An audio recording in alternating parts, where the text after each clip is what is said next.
nome da nossa próxima sinopse é Dimensional Sword, ou a espada dimensional, acho que funciona também o título em português. Um garoto espadachim, aluno da escola Black and Yellow, né? Preto e amarelo. Ele é o portador de um Fogits, mas... Vai explicar o que é Fogits? Tá, tem ali embaixo. O Fogits é basicamente uma arma dimensional com poderes magníficos, ok.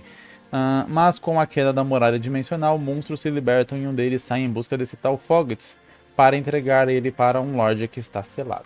Então se tem um garoto, ele é aluno ali numa escola, ele tem ali um certo poder, precisa daquela justificativa de onde que veio essa espada, né?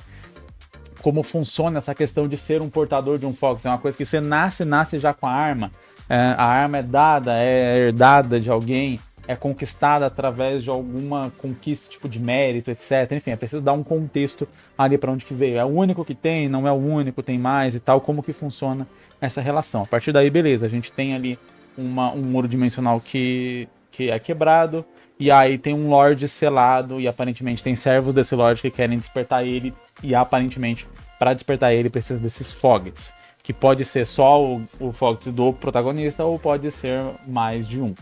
É uma história bem padrão, assim, a gente tem uma linha reta bem direta, eu acho que daria pra fazer um one shot com ela tranquilamente. Mesmo que a gente adicionasse mais Fogits pra história, a gente poderia colocar, tipo, existem, sei lá, 5 Fogits, e eles já conseguiram 4, e aí o do nosso garoto espadachim é o último, e aí beleza, a gente vai acompanhar essa parte aí de ele impedir o ressurgimento desse Lorde ou alguma coisa do tipo.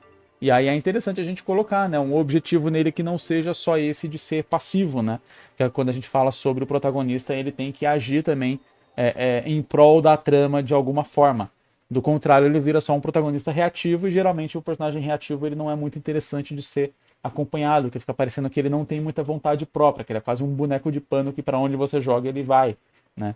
E aí quando você tem um personagem que, eu tô aqui vivendo a minha vida e acontece alguma coisa e agora tudo que eu faço é reagir a essa coisa que tá acontecendo, você perde um pouco dessa motivação que o personagem pode ter. Não que seja errado você fazer o personagem que acontece alguma coisa com ele precisa reagir àquilo, isso acontece. E o lance da chamada pra aventura, né, que é clássico na jornada do herói, é exatamente isso. Você tem um personagem que tá vivendo a vida dele normalmente, né, num estilo de vida, acontece alguma coisa que força ele a agir, porque do contrário ele não agiria, senão ele já estaria agindo, né? Então seria, por exemplo, alguém vir e roubar o Fogits dele.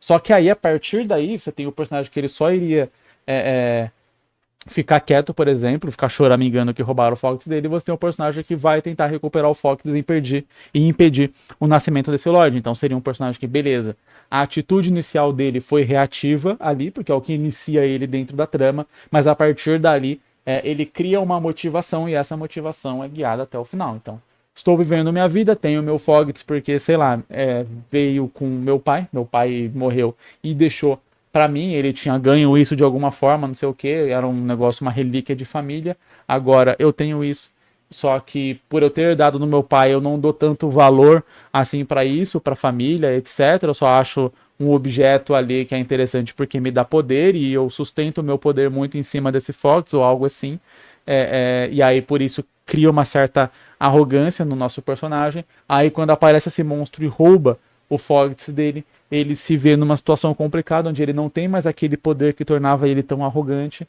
Agora eles consideram fraco, ele tem ali a autoestima meio sabotada, só que ele vai agir proativamente para poder recuperar esse Fogits, recuperar o poder dele, e aí nisso ele vai descobrir uma força interna que ele tem que vai além dessa espada com poder ali. E aí, beleza, você consegue encaixar dentro dessa história meio que uma jornada para o personagem amadurecer e não só cumprir uma tabelinha, sabe?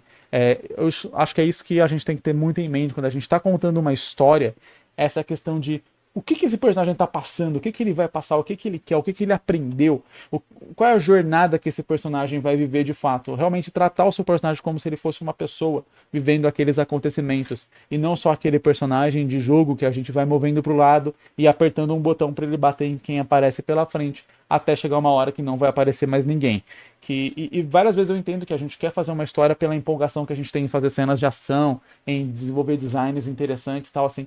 E tudo isso vai continuar fazendo parte da história, só que para a sua história ser interessante para alguém ler, para alguém se importar com ela, se interessar, se engajar com aquela história, esse elemento de emoção, de personalidade, de jornada. E quando eu falo jornada, não é só o personagem tem que ir do ponto A até um ponto B, mas o porquê ele vai desse ponto A até esse ponto B e o que ele vai enfrentar nesse caminho que vai moldar ele ali, vai moldar a personalidade dele, vai moldar os valores dele, é o que vai tornar essa história muito mais interessante e empolgante. E o que vai fazer o leitor conseguir olhar para aqueles elementos que você queria colocar, que são as lutas interessantes, os poderes interessantes e os designs interessantes, de uma maneira onde ele vai se importar mais com aquilo. Porque do contrário, beleza, é só um design interessante, é só um negócio ali que não tem substância por trás, né? Então é como se você pegasse aquele bolo e o bolo ele é bonito aparentemente, mas na hora que você vai comer ele tem um gosto ruim. E aí na hora que você come o bolo, por mais bonito que ele seja, se ele tiver um gosto ruim, você não vai continuar comendo, você não vai continuar gostando daquele bolo. Pelo contrário, talvez você fique até com raiva do bolo ser bonito e te enganar. Então, colocar ali a massa do bolo, a massa do bolo ser saborosa é o que vai fazer acrescentar. Então, tipo, o bolo, além de gostoso, esse bolo é bonito. Putz, que da hora, que bolo bom. Então é isso, acrescente a massa do seu bolo. É a lição que fica aqui pra gente no nosso episódio de hoje, mas ainda tem mais sinopse para eu ler aqui. Mas fica uma boa lição pro final.